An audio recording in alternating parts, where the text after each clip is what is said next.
Okay, so the next mini lesson, is taking this descriptive language, or changing it from evaluative to descriptive, right? By taking ownership and responsibility for what we're feeling, what we want, what's going on, and making sure that that makes sense. How many of us use the word but? Yeah, it's an ugly word too. I don't know why we use it as much as we do. It doesn't make sense.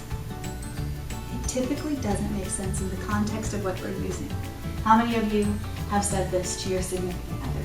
I love you, but. What the heck? Why do we use it?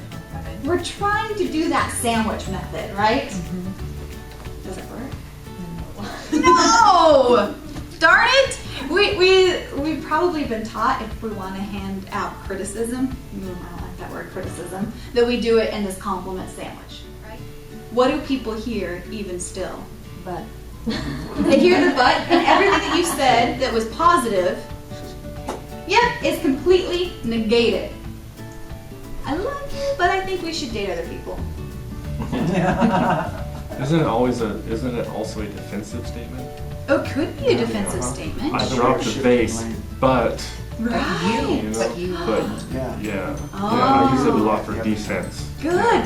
Take ownership, but I want to explain and give a chance to tell my side of the story. Good. Okay, so we use it to defend ourselves. We use it because we want to protect the other person sometimes and lower the boom a little bit softer. It doesn't work. Any of these things don't work. As soon as we use but to defend ourselves, we're turning back into evaluative statements. And we're turning back into you statements, which actually put the other person on the defense. Correct? Yeah. And as soon as we use that compliment sandwich, all those nice things get negated, and all we focus on is the negative. So what do we do?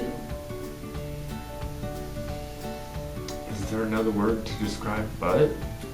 That we can, I know, so some people would say, what about? How we can eliminate it altogether. What about however, although, yet, well? All forms of the but. Those are fancy buts. Those are fancy buts, and we can't use those because we're still saying but. So what else can we do? Okay, getting rid of but altogether is actually the best way of going about it. If we have two sentences, get rid of the word but and put a period in. If it actually makes sense to combine the two sentences, put an and in instead. Okay, so we're going to come up with some but statements. First one is, I love you, but I think we should date other people. All right. The house looks great, but what about the yard?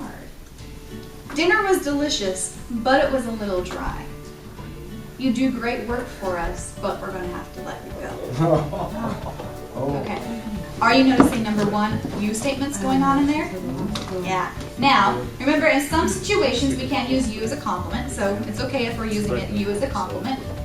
Be wary of it though, and get rid of the buts if that means getting rid of it altogether or putting an and in there. And see how it sounds when we're done. Okay, go for it.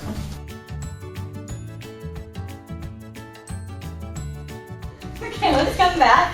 First one, I love you, but I think we should date other people. Who came up with a change for that one? Yeah. It could be as simple as, I really do care for our relationship that we've developed. I don't see it going in long distance though. Yeah. Makes it a little bit nicer than, maybe just said no. I don't understand. Right?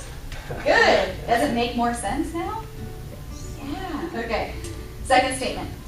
House looks great. What about the yard? But what about yard work? I'll help with the yard work. Fantastic. Good. Why is it one person's entire responsibility, right? And if the person just spent the entire day cleaning the house, don't you think that they want recognition for the time and effort that they spent on that house? Good. Okay, second one. Dinner was delicious, but it was a little dry. Dinner was delicious and dry. Dinner was delicious and dry. Okay. We're just saying that dinner was great, just saying, and leave it at that. I mean, why pick out the things they might have done wrong? Why not just give them a compliment? Sure. This is kind of a tricky one because why can't we just recognize someone for what they've done for us? Right? Maybe they're not the best cook in the world. Both know it, right? The person who cooks, don't you think that they know that dinner was dry? I'm sure they know dinner was dry. They ate it. So can't we just say, thanks for making dinner? I know it took a long time. Are we being honest? Yes. Because sometimes people think, well, if we say dinner was delicious and we just leave it at that, that's not being honest because it was dry, so obviously it wasn't delicious. So how can we be honest? But not necessarily so. Right. Can't we just be honest and say, thanks so much for taking the time to make dinner. I really appreciate that. Right. Okay, the last one is the work one. I said, you do great work for us, but we're going to have to let you go. Yeah, so think about this, right? If they tell us that we've done great work, but we're going to have to let you go, it doesn't make sense. Well, if I'm doing such great work, then why are you letting me go? It doesn't make any sense. Okay, so why don't we say, you know what? The economy crashed. Our business is in trouble. We're going to have to let go of a lot of people, and unfortunately, your position is one of them, right? Now, we have to take into context the situation. Some people may say, well, what about this person who really doesn't do great work? They're actually a horrible employee, and we're just firing them. Well, first of all, if that's the case, why are you giving them the compliment right off the bat? Exactly. Right? And then saying, we're going to have to let you go. Just say, you know what, the contract that was signed and agreed upon has not been fulfilled. Because of that, we're going to have to let you go. Yes. Notice once again, we're becoming more descriptive with our statements than evaluative.